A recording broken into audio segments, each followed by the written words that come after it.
नमस्कार। India news Uttar Pradesh Uttarakhand देख रहे हैं आप और मैं हूं आपके साथ रोहित कुमार। वक्त हो चुका है स्पेशल रिपोर्ट का। वह दूर नहीं जब बलूचिस्तान आजाद होकर रहेगा, क्योंकि पाकिस्तान के पाप का घड़ा भर चुका है। यह इंटरनेट और सोशल मीडिया का जमाना है। पूरी दुनिया पाकिस्तान का बलूचों पर जुल्म देख चुकी है। शांतिपूर्ण प्रोटेस्ट पर बैठे बलूचों के साथ पाकिस्तानी सेना और सरकार ज्यादती करती है। हजारों बलूचों को गायब किया गया, कुछ की बेवजह हत्या भी की गई।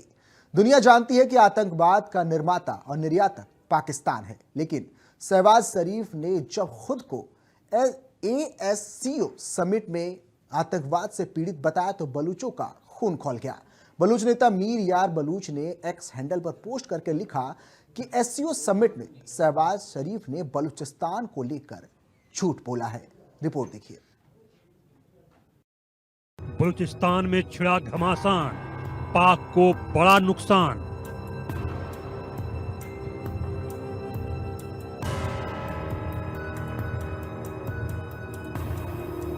PLA का ताबड़तोड़ वार, अब की बार आर पार।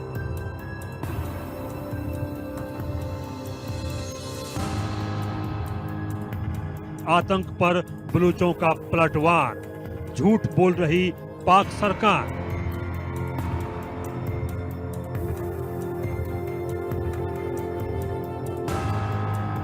बलूचों से पाकिस्तान सरकार नफरत करती है और फिर बलूचों के खनिज संसाधनों से अपना पेट भी भरती है। दिक्कत यह है कि तरह तरह के जुल्म और सितम के साथ पाकिस्तान सरकार बलूचों के साथ कई तरह की साजिश भी रचती है और उल्टे बलूचों पर आतंकवाद का आरोप लगाती रहती है। आप कुछ तस्वीरें देखिए और विचार कीजिए कि आतंक का शिकार कौन है। तस्वीरों में आप पाकिस्तानी सेना को निर्दोष बलूचों को पीटते हुए देख सकते हैं। SCO समिट में शहबाज शरीफ ने बलूचिस्तान को लेकर झूठ बोला। इसी के जवाब में प्रमुख बलूच मानवाधिकार नेता मीर यार बलूच ने पाकिस्तान के प्रधानमंत्री शहबाज शरीफ पर आरोप लगाया कि वे शंघाई सहयोग संगठन यानी SCO शिखर सम्मेलन में शांतिपूर्ण और वैध बलूच आजादी के आंदोलन को आतंकवाद करार देकर पाकिस्तान की युद्ध अपराध की छवि छिपाना चाहते हैं और अपनी सेना की महत्वाकांक्षाओं को साधना चाहते हैं।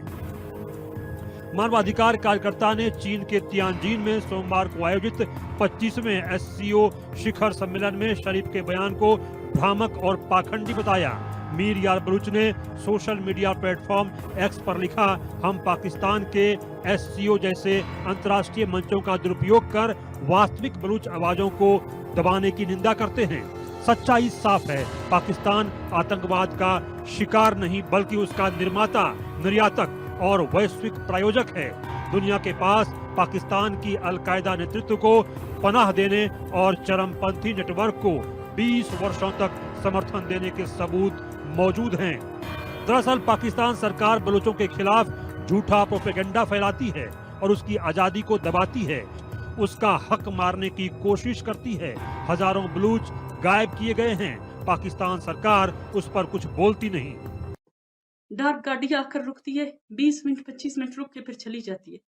कभी ड्रोन हमारे घर के ऊपर आकर खड़े हो जाते हैं। तो मैं बताना चाहती हूँ अपनी सब बलूचिस्तान के लोगों को कि अगर कल को मुझे कुछ हुआ, कुछ नुकसान हुआ, या मेरे बच्चों में से किसी को कुछ नुकसान हुआ, या मेरे घर के किसी फर्द को कोई नुकसान हुआ, या जो लोग मेरे साथ खड़े थे उनको कोई नुकसान हुआ, इन सब का जिम्मेदार यही ISI, यही CTD, यही मस्तूंग इंतजामिया, यही बलूचिस्तान के वजीर आला और बलूचिस्तान का पूरा इंतजामिया है। और वो बलूच नस्ल खुशी में मुलव्विस है। मेरे बेटे को बेगुनाह शहीद किया, अभी मेरा मुंह बंद करवाने के लिए अपने दल्लार बेचते हैं। कभी कहते हैं पैसे लो, कभी कहते हैं आपको ड्यूटी देंगे, आपके बच्चों को अभी से ड्यूटी पे लगाएंगे। मुझे ना ड्यूटी चाहिए, मुझे ना पैसे चाहिए, मुझे मेरे बेटे के कातिल चाहिए। हर उम्र के लोगों को गायब किया गया है। परिवार के लोग फोटो लेकर शांतिपूर्ण प्रोटेस्ट कर रहे हैं, लेकिन कहीं कोई सुनवाई नहीं होती। कल आसिफ और रशीद की जबरी गुमशुदगियों को 7 साल पूरे होने वाले हैं और इन 7 सालों में उनकी बहन सायरा बलोच ने अपनी भाइयों की जबरी गुमशुदगियों के खिलाफ अर्थ प्लेटफॉर्म पर आवाज़ उठाया। उन्होंने कोर्ट, कमीशन, FIR वो सारे कानूनी और आईनी तरीके उसने अपनाए और गई वहाँ पे अपने भाइयों के लिए आवाज़ उठाए, अपने भाइयों के केसेस फाइल किए, लेकिन हर उस दरवाजे से उसे नाउम्मीद। बलूचों की आवाज दबाने के लिए सूबे में धारा 144 लगा दी गई। इंटरनेट की 3G 4G सेवाएं रोक दी गई। बाइक पर 2 लोगों के बैठने पर मनाही की गई। जाफर एक्सप्रेस की सेवा सीमित कर दी गई। लेकिन इससे क्या हुआ? क्वेटा कराची राजमार्ग पर सैकड़ों बलूच इकट्ठे हो गए और लगातार वहां पे जाम लगाया गया, लेकिन पाकिस्तान सरकार कुछ नहीं कर सकी। बलूच खुलेआम दहशतगर्दी के खिलाफ आवाज बुलंद कर रहे हैं। निर्दोष बलूचों पर अत्याचार, बलूच आजाद होंगे इस बार। PLA का ऑपरेशन 8, मुनीर को बिग थ्रेट। बलूच आजादी की मांग को लेकर मैदान में डटे हुए हैं। बलूच लिबरेशन आर्मी ने 8 जगहों पर ताबड़तोड़ हमले कर पाकिस्तानी सैनिकों के दांत खट्टे कर दिए हैं। PLA ने पाक सैनिकों की गाड़ियों को नुकसान पहुंचाया, पाक सैनिकों के हथियार छीन लिए और यह सब हुआ पंजगुर, काची, क्वेटा, जीवानी, खारन, बुलेदा और दलबंदीन में। पाकिस्तानी सैनिक जगह जगह पीछे हटते दिखाई दे रहे हैं। वह दिन दूर नहीं जब बलूचिस्तान आजाद होकर रहेगा। Bureau report, India news.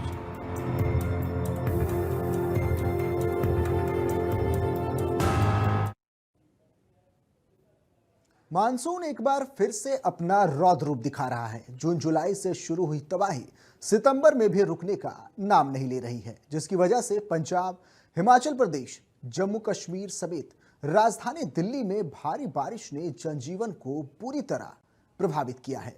पहाड़ी इलाकों में कहीं पहाड़ दरक रहे हैं तो कहीं बादल फटने की वजह से आए सैलाब ने भारी तबाही मचाई है। हिमाचल से लेक पंजाब, यूपी, बिहार और दिल्ली में हर तरफ हाल बेहाल है।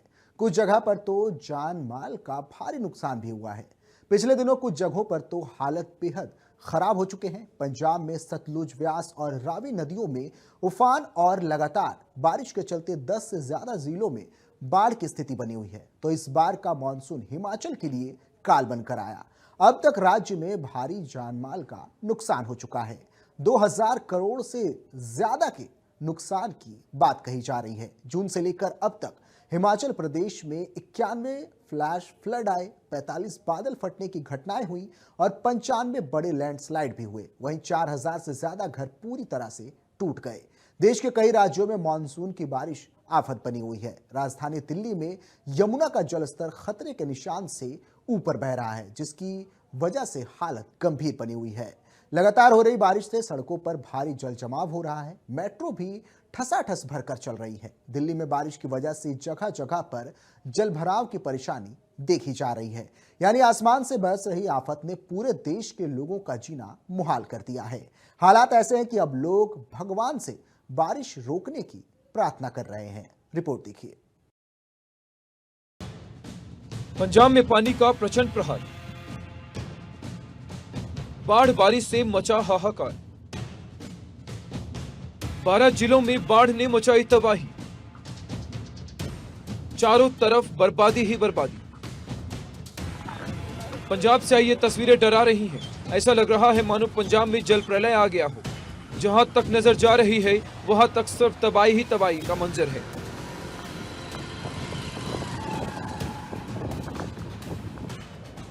पंजाब में पिछले कई दिनों से लगातार बारिश हो रही है। वहीं हिमाचल प्रदेश और जम्मू कश्मीर जैसे पहाड़ी इलाकों में भी मूसलाधार बारिश के बाद पंजाब में रहने वाली नदियां सतलुज, ब्यास और रावी का जलस्तर तेजी से बढ़ रहा है। कई जगहों पर नदियां खतरों के निशान से ऊपर बहने लगी हैं और पानी मैदानी इलाकों में फैल गया है।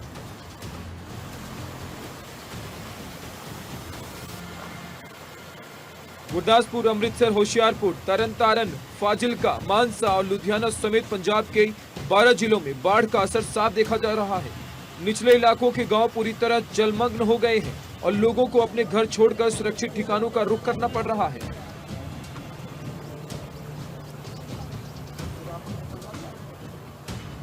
पंजाब में आई भयानक बाढ़ ने पूरे राज्य को हिलाकर रख दिया है। ये बाढ़ पिछले 40 सालों में सबसे खराब बताई जा रही है। पंजाब में अब तक करीब 2.56 लाख लोग बाढ़ से प्रभावित हो चुके हैं, जो 1988 वाली बाढ़ से भी ज्यादा विनाशकारी है। 1200 से ज्यादा गांव पानी में डूब गए हैं, लाखों लोग बेघर हैं तो फसलें बर्बाद हो गई हैं। इसके साथ ही जान माल को भी भारी नुकसान हुआ है। राज्य में 1312 गांवों के 2.56 लाख से ज्यादा लोग बाढ़ से प्रभावित हैं। अब तक 30 लोगों की मौत हो गई है। सबसे बड़ा असर किसानों पर पड़ा है। करीब 3 लाख एकड़ फसलें पूरी तरह से बर्बाद हो गई है। होशियारपुर का काफी बड़ा इलाका इस वक्त बाढ़ की चपेट में है। किसानों की फसल चौपट हो गई है।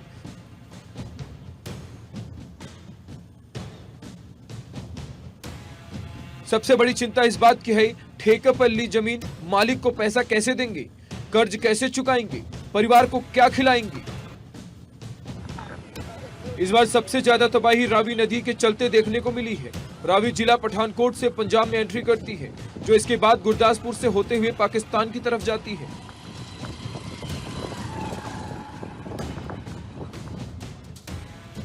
रावी पर ही पंजाब और जम्मू कश्मीर के बॉर्डर पर रणनीति सागर बांध, जिसकी क्षमता 1370 फीट है, इस साल बांध का जलस्तर 1729 फीट को भी पार कर गया है।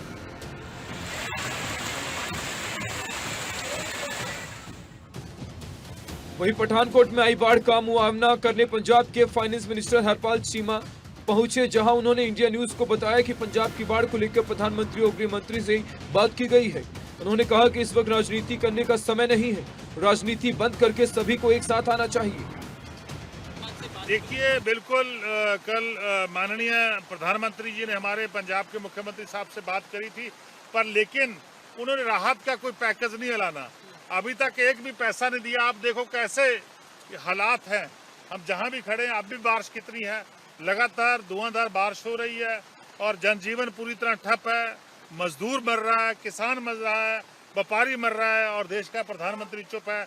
और पूरी पंजाब सरकार, पूरे हमारे मंत्री, पूरे पंजाब के एमएलए, पूरा प्रशासन, डिप्टी कमिश्नर सब लोगों के बीच में है। पर लेकिन मैं समझता हूँ केंद्र सरकार है जो वो पंजाब की मदद नहीं कर रही और ऐसा महसूस हो रहा है कि केंद्र सरकार जो है भारतीय जनता पार्टी वो पंजाब और पंजाबियों से नफरत करती है। पंजाब के पठानकोट में मूसलाधार बारिश के बाद कई इलाकों में लबालब पानी भर गया है, जिससे लोगों को काफी दिक्कतें उठानी पड़ रही हैं। गुरदासपुर में लगातार हो रही बारिश से मुश्किलें कम होने का नाम ही नहीं ले रही, जिसके कारण शहर के सभी बाजार पानी से भर गए हैं।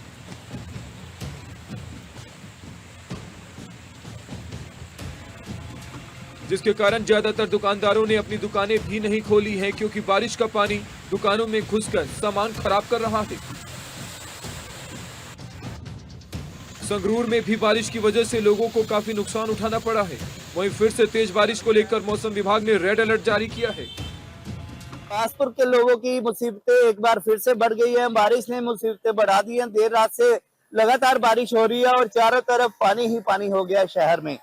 तस्वीरें आपको दिखा रहे हैं, हनुमान चौक में खड़े हैं, मेन चौक है शहर का और पानी ही पानी नजर आ रहा है चारों तरफ। देर रात से रुक रुक के बारिश हो रही है, हालांकि कभी हल्की हो जाती है, कभी तेज हो जाती है, लेकिन लगातार बारिश हो रही है। और मौसम विभाग का अलर्ट था, 3 दिन का अलर्ट था, 2 दिन बचे हैं, लगातार बारिश होगी। लेकिन कुछ दिन पहले आसपास के गांव ने बाढ़ की स्थिति का सामना किया है। हालांकि पानी अभी भी कुछ गांव में खड़ा है, लेकिन थोड़ी आगे चला गया है। पिछले गांव से पानी निकल चुका है, जितने भी रावी के आसपास गांव थे वहां से धीरे धीरे पानी निकल चुका है, लेकिन बारिश फिर से इन गांव के लोगों की मुसीबतें बढ़ा देंगी। बात करने जा रहे हैं पिछले दिनों से चल रही बरसात के चलते हुए जो लगातार पानी है जो बढ़ता ही जा रहा है, जिसके कारण जो लोग हैं उनको परेशानी का सामना जो है वो करना पड़ रहा है। उसको देखते हुए बरसात को देखते हुए अभी बरसात ऐसे रुकी हुई है। कल सुबह से जो बरसात है वो लगातार हो रही थी। उसको देखते हुए जो पानी का लेवल है, मैं आपको दिखाऊं, अभी हम दौलतपुर गांव में है, संगरूर के दौलतपुर गांव में है। अभी जो पानी का लेवल है वो कम किया हुआ है। मैं कैमरामैन को कहूँगा दिखाए, ये जो पानी का लेवल है वो कम किया हुआ है। वैसे यहाँ वो पानी है वो बहुत ज़्यादा आ गया था ऊपर, तो अभी जो पानी है वो थोड़ा सा कम हुआ है। सतलुज नदी में पानी का बहाव तेज होने के कारण बांध के अंदर रहने वाले लोगों को सुरक्षित बाहर निकाला जा रहा है। साथ में आसपास के लोगों को भी अलर्ट जारी कर दिया गया है।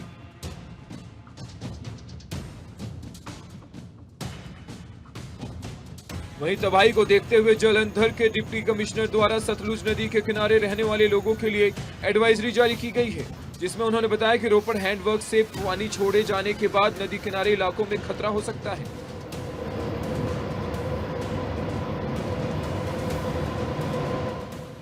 इसके बाद पुलिस भी फ्लोर में नदी किनारे रहने वाले लोगों की खाली करवाई जा रही है। ब्यास और सतलुज नदी के संगम पर बने हैरिके बैराज से 2,66,000 क्यूसेक पानी हुसैनी वाला बैराज के लिए लगातार छोड़ा जा रहा है।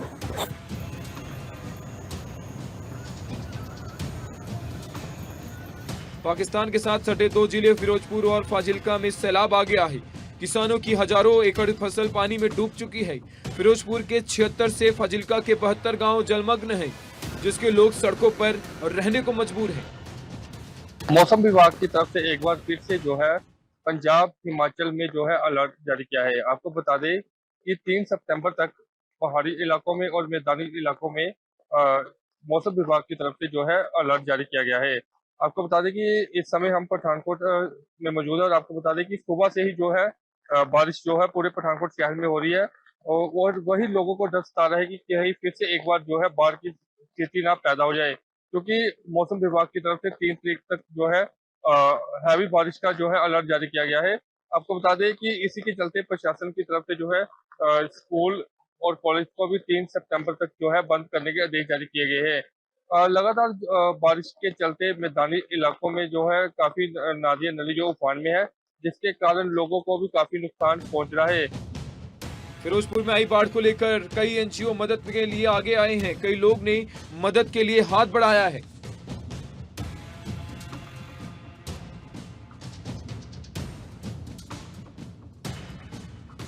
फिरोजपुर बाढ़ पीड़ितों से मिलने के लिए पहुंचे पंजाब के राज्यपाल गुलाब चंद कटारिया पहुंचे और बाढ़ पीड़ितों से बातचीत की।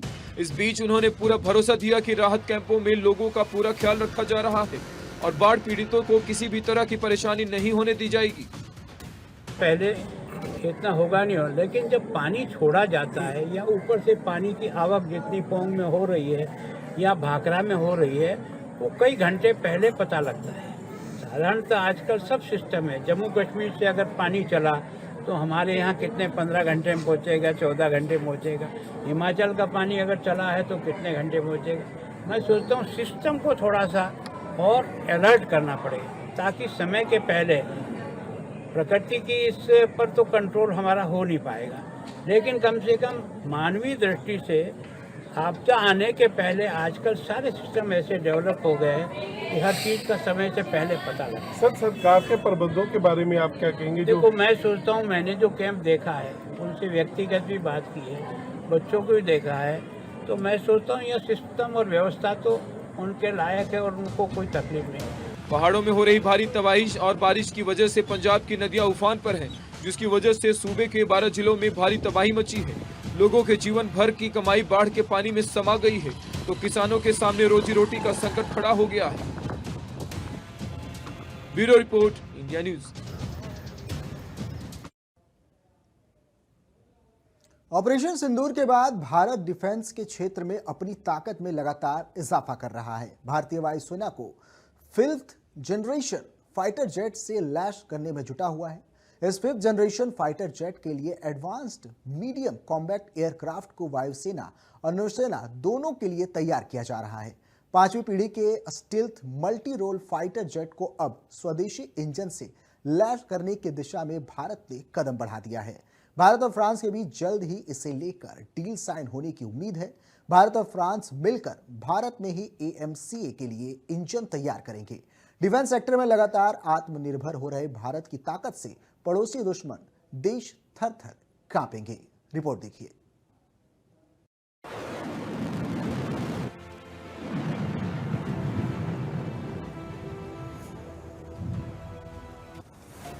भारत की तीनों सेना की ताकत और अदम्य साहस का नमूना ऑपरेशन सिंदूर में पूरी दुनिया ने देखा।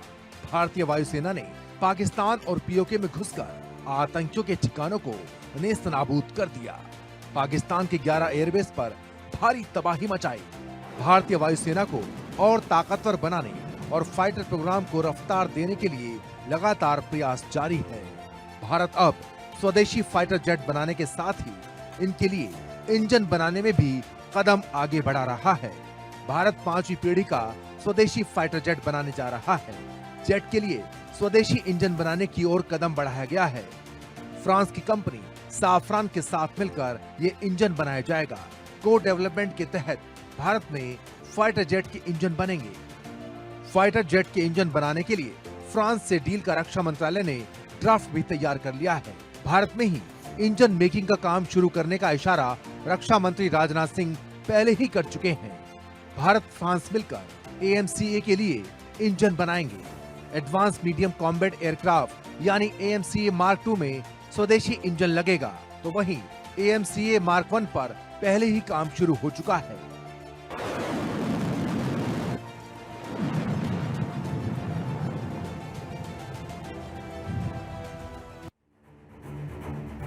स्वदेशी एडवांस्ड मीडियम कॉम्बैट एयरक्राफ्ट और उसमें लगा स्वदेशी इंजन दुश्मन के होश उड़ाने के लिए काफी है। जिस एडवांस्ड मीडियम कॉम्बैट एयरक्राफ्ट में स्वदेशी इंजन बनाने के लिए फ्रांस से डील होने वाली है, उसकी ताकत भी समझिए। AMCA 5वीं पीढ़ी का लड़ाकू विमान है। इसमें सेंसर फ्यूजन, आंतरिक हथियार कैरेज है, अत्याधुनिक एवियोनिक्स, सुपर क्रूज क्षमता जैसी तकनीकें हैं, तो साथ ही आंतरिक वेपन्स बे और डाइवर्टलेस सुपरसोनिक इंटेक की सुविधा भी है। 1500 किलोग्राम पेलोड और 5500 किलोग्राम बाहरी पेलोड की क्षमता है। कुल 6500 किलोग्राम आंतरिक ईंधन की क्षमता, तो वहीं 2 मैक से ज्यादा होगी रफ्तार। 1600 किलोमीटर से ज्यादा operation range, integrated air defence system भेजने में सक्षम। 5वीं पीढ़ी के AMCA विमान लाइट कॉम्बैट एयरक्राफ्ट यानी LCA से अलग है। इनमें इलेक्ट्रोमैग्नेटिक सिग्नेचर कम है, जिससे दुश्मन के रडार के लिए इसे पहचानना मुश्किल हो जाता है। AMCA के साथ ही भारत की गिनती उन देशों में होगी जिन्होंने 5वीं पीढ़ी के स्टील्थ लड़ाकू विमान विकसित किए हैं। 5th जनरेशन के फाइटर जेट से लैस होने के बाद चीन और पाकिस्तान जैसे दुश्मन भारत की ओर आंख उठाकर भी नहीं देख सकेंगे। Bureau report, India news. Special report में फिलहाल इतना ही। बाकी तमाम खबरों के लिए देखते रहिए इंडिया न्यूज उत्तर प्रदेश उत्तराखंड। नमस्कार।